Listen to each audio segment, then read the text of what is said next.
بسم اللہ الرحمن الرحیم۔ السلام علیکم۔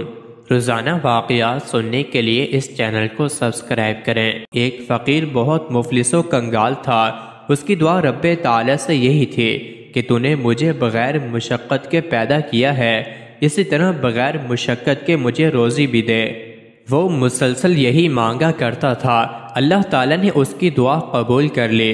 اسے خواب آیا کہ تو ردی والے کی دکان پر جا، وہاں بوسیدہ کاغذوں میں سے تجھے ایک کاغذ ملے گا، اسے لے آ اور تنہائی میں پڑھ۔ صبح اٹھ کر وہ ردی والے کی دکان پر گیا۔ ردی میں سے وہ تحریر گنج نامہ تلاش کرنے لگا۔ تھوڑی دیر بعد وہ گنج نامہ اس کے سامنے آ گیا جو اسے خواب میں نظر آیا تھا۔ اس نے وہ کاغذ دکاندار سے لیا، تنہائی میں اس کاغذ کو پڑھا۔ اس پرچے میں تحریر تھا کہ شہر سے پار ایک مزار ہے، ادھر ہی خزانہ دفن ہے۔ مزار کی طرف پشت اور منہ قبلہ کی طرف کر کے تیر کو کمان میں رکھ، جہاں پر تیر گرے وہاں خزانہ دفن ہوگا۔ فقیر نے تیر کمان لے کر اپنے جوہر دکھانے شروع کر دیے۔ جہاں تیر پھینکتا وہاں جلدی سے بیلچے پھاوڑے لے کر زمین کھودنا شروع کر دیتا۔ بیلچے پھاوڑا اور وہ فقیر کند ہو گئے، مگر خزانے کا نام و نشان بھی نہ ملا۔ وہ روزانہ اسی طرح عمل کرتا، تیر پھینکتا، جس جگہ تیر گرتا اسے کھودتا، مگر خزانہ نہ ملا۔ فقیر کے اس پروگرام کا بادشاہ وقت کو پتہ چلا۔ بادشاہ نے اسے طلب کیا۔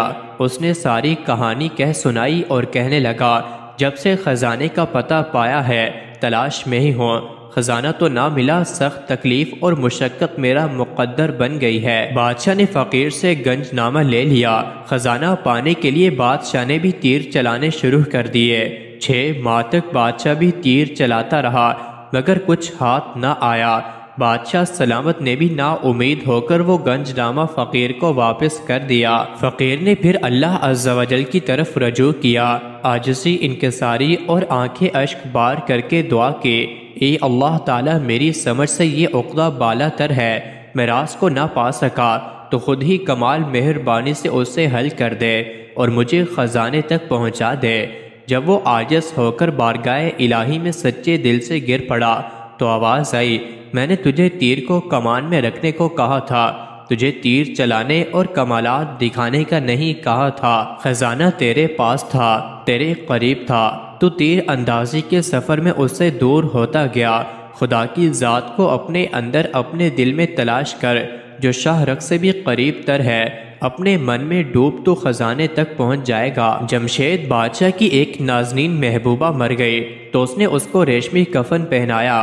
کچھ عرصے بعد وہ اس کی گری ہوئی قبر پر گیا تو کیا دیکھا کہ کیڑوں نے اس کا کفن چٹ کر لیا ہے۔ کوئی گویا گا رہا تھا، اس کے 2 شعروں نے مجھے تڑپا کر رکھ دیا، جن کا مطلب یہ تھا کہ ہم مر جائیں گے اور ہمارے بعد بہتر پھول اگتے اور لالا زار کھلتے رہیں گے۔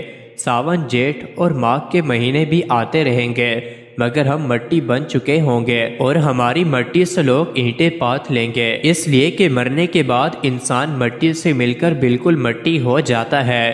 مردے کا کفن معمولی ہو یا ریشمی، قبر دونوں کو تار تار کر دیتی ہے اور مردے کو کیڑے کھا جاتے ہیں، اس لیے نیک اعمال سے اس کا صدباب کرنا چاہیے۔ مزید ایسی ہی ویڈیوز کے لیے چینل کو ضرور سبسکرائب کریں۔